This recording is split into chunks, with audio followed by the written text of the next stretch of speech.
নমস্কার, my story my blog চ্যানেলের আরেকটি নতুন দিনে আপনাদের সবাইকে স্বাগত। আশা করি সবাই খুব ভালো আছেন। আজকে সকাল থেকে আমি কাজকর্ম শুরু করে দিয়েছি। একদিকে রান্নাবান্না হচ্ছে আর এখানে আমি এই যে মটরশুঁটিগুলো বেছে নিচ্ছি। তার কারণ আজকে মেয়েকে একটু স্কুলে অন্যরকম টিফিন করে দেবো। ওর স্কুলের টিফিন খাওয়া নিয়ে খুবই সমস্যা হয়। কিন্তু আমি সবসময় চেষ্টা করতে থাকি কিছু না কিছু করে দেওয়ার জন্য। যেদিন একদমই হাতে সময় থাকে না, সেদিন ওই দোকান থেকে কেক, বিস্কিট এগুলোই কিনে দিই। আজকে আমার হাতে সময় আছে, ওইজন্য একটু অন্যরকম রান্না করছি টিফিন করার জন্য। সেটা হচ্ছে এই যে মটরশুঁটিগুলো দেখলেনই বেছে নিয়েছি, মিক্সিতে দিয়ে নিয়েছি কিছু আদা কুচো করে নিয়েছি আর একটা কাঁচা লঙ্কা দিয়েছি। ঝাল যেহেতু খেতে পারে না, ওইজন্য ঝালটা কমই দিলাম। আর তারপরে এই যে মিক্সিতে যে পেস্টটা করলাম, এটা এই যে কড়াইতে দিয়ে এটা এখন শুকনো, শুকনো করে নেব আর জাল করে নেব ভালো করে। দেখে নিশ্চয়ই বুঝতে পেরে গেছেন যে আমি কি করছি। এই মটরশুঁটি বা কড়াইশুঁটির কচুরি বা লুচির মতন যেটা অনেকে বলে, তো ওটাই করছি। আমি এখানে কিছু গুঁড়ো মসলা আ দিয়ে নিচ্ছি। আমার বাড়িতে যে সমস্ত গুঁড়ো মসলাগুলো আমি ইউজ করি, তো সেগুলোই দিয়ে দিলাম আর একটু সামান্য লবণ দিয়ে ভালো করে পেস্টটা শুকিয়ে নেব। আর দেখুন এখানে আমার হয়ে গেছে। আর কেমন শুকনো, শুকনো করেছি। একদম শুকনোও না। তবে এমন হয়েছে যে হাতে এই যে এরকম করে করছি তো হাতেও কিন্তু ভরছে না। তো এরকমটাই করে নিতে হবে। আপনারা তো অনেকেই জানেন আর অনেকেই করেন। আমার অনেক বন্ধুরা রয়েছে, কুকিং চ্যানেল রয়েছে, তাদের কাছ থেকেও অনেক কিছু শিখি আমি। এদিকে আমি আটাটা মেখে নিয়েছিলাম। ময়দা দিয়ে করিনি, আটা দিয়েই করছি। তো আটাটা কিছুক্ষণ আগে মেখে নিয়েছিলাম আর এখন বেলে নেব। আসলে স্কুল টাইম তো একদিকে আমার রান্নাও হচ্ছে আর একদিকে আমি এটাও করছি, টিফিনটাও তৈরি করতে হচ্ছে। ওইজন্য আমি যতটা পারছি একটু শর্টকাটেই দেখানোর চেষ্টা করছি। কারণ আমি মানে খুব বেশি সময় নিতে চাই না একটা ভিডিওর মধ্যে। কারণ একটু, একটু করে অনেক কিছু দেখাতে, দেখাতে ভিডিওটা এমনিতেই বড় হয়ে যায়। আর বড় ভিডিও দেখতে কারই বা ভালো লাগে। আর এই সমস্ত রান্না তো সবাই জানে। সুতরাং রান্নার রেসিপি শেয়ার করার মতন হয়তো ক্ষমতাটাও আমার নেই। কারণ অনেকেই অনেক ভালো, ভালো রান্না করতে জানে। তো আজকে আমি যেহেতু এটা করছি তো ভাবলাম যে একটু শেয়ার করি আপনাদের সঙ্গে। আর তার সঙ্গে তো গল্পগুজব করবই। এই যে পুরটা ভিতরে ভরে নিয়েছি এখন আবার হালকা হাতে বেলে নেব। এটা আমি অল্প আটা মেখেছি কিন্তু তবুও বেশ ভালোই হয়েছিল। আমার মেয়ে তো একটা নিয়েছে। মানে আমার এগুলো বানানো মানে সময় নষ্ট কি বলবো আর। একটা তো আর বানানো যায় না। যতই কম করি তাও ৭ টা ৮ টা হয়ে গেছিল। আর মেয়ে নিয়েছে মাত্র একটা। আর টিফিন খেয়েছে একটার অর্ধেকটা। অর্ধেকটা আবার বাড়িতে ঘুরিয়ে নিয়ে এসছে। তো এই হচ্ছে আমার পরিশ্রমের কোনো দাম নেই। শুধু মানে বিফলেই যায়। তবুও করতে হয় যাতে সবকিছু ওকে খাওয়ানোর একটা ছোট থেকেই তো অভ্যেস করতে হয়। না হলে এটা খাবো না, ওটা খাবো না। তারপরে বাইরে গেলে খুব অসুবিধা হয়। বিভিন্ন রকম খাবার খেতে চায় না বাচ্চারা। তো এখানে আমি পুরিগুলো ভালো করে ভেজে নিচ্ছি। তো এটা বেশ ভালোই হয়েছে। মানে একদম যে খুব ফুলেছে তা না, তবে ফুলেছে। এই দেখুন ফুলে গেল। তো কচুরি বোধহয় এরকমটাই ফোলে। এর থেকে বেশি ফোলে কি? তো আমি যখন করি তো এরকমটাই হয়।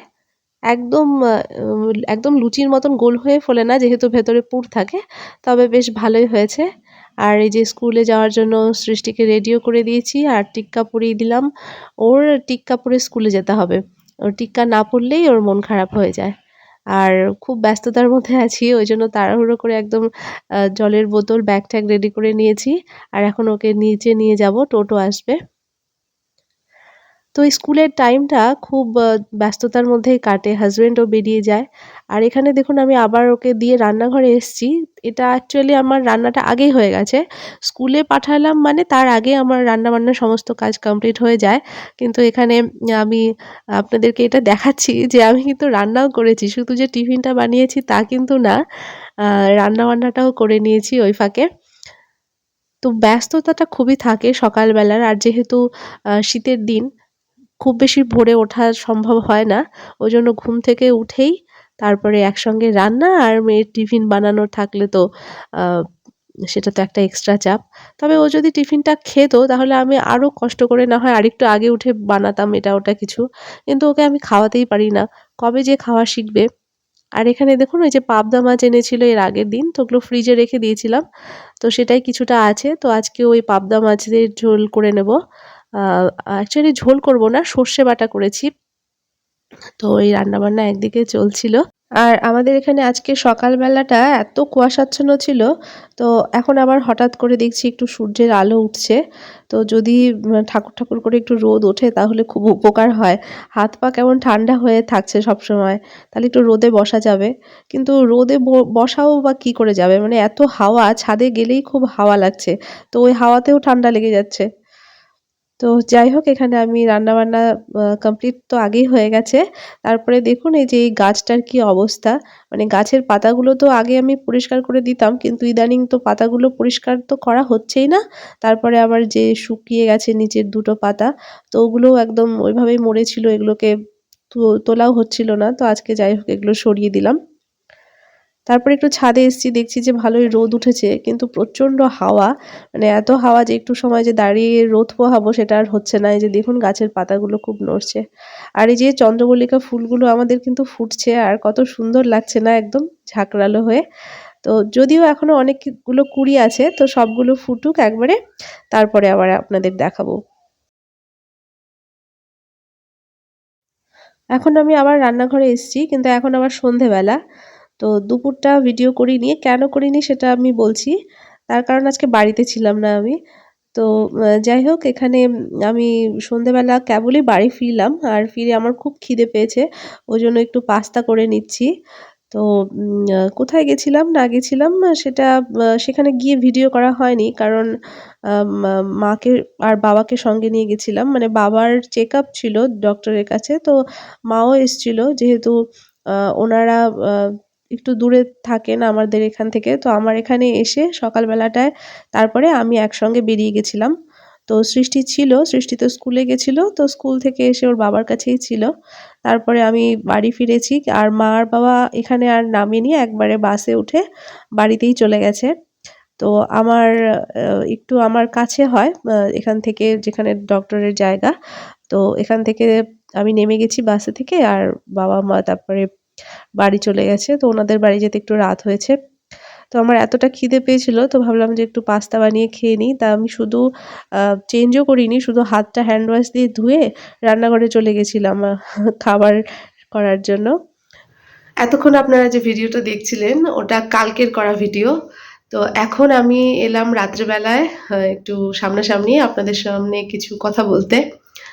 আসলে কালকে যে ভিডিওটা করেছিলাম তো দিনের বেলা একটু ব্যস্ত ছিলাম। বললাম যে বাড়িতে ছিলাম না। তো সেটা হচ্ছে আমার বাবাকে নিয়ে ডক্টরের কাছে গেছিলাম। তো আমার বাবার একটা রুটিন চেকআপ থাকে। তো সেটা কখনো আমার হাসব্যান্ড নিয়ে যায়। তো এবার আবার আমি নিয়ে গেছিলাম। আমি তো বেশ কয়েকদিন থেকেই শরীরটা খারাপ চলছিল। তো কালকে একটু বেটার ফিল করছিলাম। মানে অনেকটাই ভালো লাগছিল। তো ভেবেছিলাম যে সুস্থ হয়ে গেলাম বোধহয়। তো ওইজন্য বাবাকে নিয়ে গেছিলাম, তো সেরকম কোনো অসুবিধাও হয়নি। আর হাওয়া-টাওয়াও লাগেনি যে আবার বেশি হাওয়া লেগেছে। তার কারণ আজকে সকাল থেকে আবার আমার শরীরটা সেই আগের মতন, মানে শুরুতে স্টার্টিং এ যেরকম শরীর খারাপ হলে যেরকম হয়, আবার সেরকমটা শুরু হয়েছে। তো কালকে ভেবেছিলাম যে আজকে সকাল থেকে আবার মানে সুস্থ হয়ে যাবো। কালকের যেরকম পরিস্থিতি ছিল তাতে মনে হয়েছিল যে সুস্থ হয়ে যাবো। তো আজকে থেকে আবার ভিডিও করা শুরু করব ভালো করে। কিন্তু আজকে পরিস্থিতিটা আবার খারাপ হয়ে গেছে। তো ওইজন্য ভিডিও আজকে আর করা হয়নি। দেখা যাক কালকে কি হয়। বেশ কয়েকদিন ওষুধ খেলাম, অ্যান্টিবায়োটিক খেলাম। তো মনে হলো যে সেরেও গেল। আবার সেরে গিয়েও যেন সারছে না। মানে সুস্থ হয়েও যেন সুস্থ হচ্ছি না। মানে শরীরটাই চাইছে না যে সম্পূর্ণভাবে আমি সুস্থ হই। তো এরকম একটা ব্যাপার। তো দেখা যাক কি হয়। মানে আমি তো ভিডিও করতে চাইছি, কিন্তু শরীর ভালো না থাকলে মনও ভালো থাকে না আর স্বাভাবিকভাবে কাজকর্মেও এনার্জি আসে না। তবুও রান্নাবান্না এই সমস্ত যে সমস্ত কাজ থাকে ঘরে সেগুলো তো করছি। আর আমার বাড়িতে গেস্টও আছে। এই ঘরটায় থাকছে। এখানে বালিশপত্র রাখা আছে। তো এই যে এখানে ও রাত করে থাকছে। উম রাত রাতের বেলা আমার এখানে থাকছে আর খাবার-দাবার যাই হোক আমি ব্যবস্থা করছি। ২ টো দিন থাকবে। তো এরকম যাই হোক গেস্টও আছে, তো কাজকর্ম তো থাকছেই। কিন্তু দুঃখের বিষয় সেরকমভাবে আমি শেয়ার করতে পারছি না। তো দেখা যাক আমার আগামী দিন কি হয় আমার শরীরটা। যদি ভালো থাকে তাহলে আমি আবার ভালো, ভালো ভিডিও দেবো। আমার নিজেরও তো ইচ্ছে করে যে ভালো করে ভিডিও করার, কাজকর্মগুলো শেয়ার করার। কিন্তু বেশ এতদিন অসুস্থতার জন্য আমি অনেকটাই পিছিয়ে গেলাম। আমার ভিডিওর কোয়ালিটিও পিছিয়ে গেল। তো যাই হোক, কিছু করার নেই। শরীরের উপর দিয়ে তো আর কিছু না। শরীর ভালো না থাকলে দেখবেন কিচ্ছু হয় না। যতই আমরা মুখে, মুখে বড় কথা বলি না কেন, কোনো কিছুতেই আপনি মোটিভেশন পাবেন না, কোনো কিছুই এনকারেজ করতে পারবে না আপনাকে যদি শরীর ঠিক না থাকে, মন ঠিক না থাকে। তো দেখা যাক, মনে হয় একটু, একটু সুস্থ হয়ে উঠবো। সুস্থ যখন হয়েছিলাম তখন আজকের রাতটা যাক, কালকে সকাল থেকে যেরকমভাবে পারি আবার একটু ভিডিও দেওয়ার চেষ্টা করব। আর আপনারা ভালো থাকবেন, সুস্থ থাকবেন। শুভরাত্রি।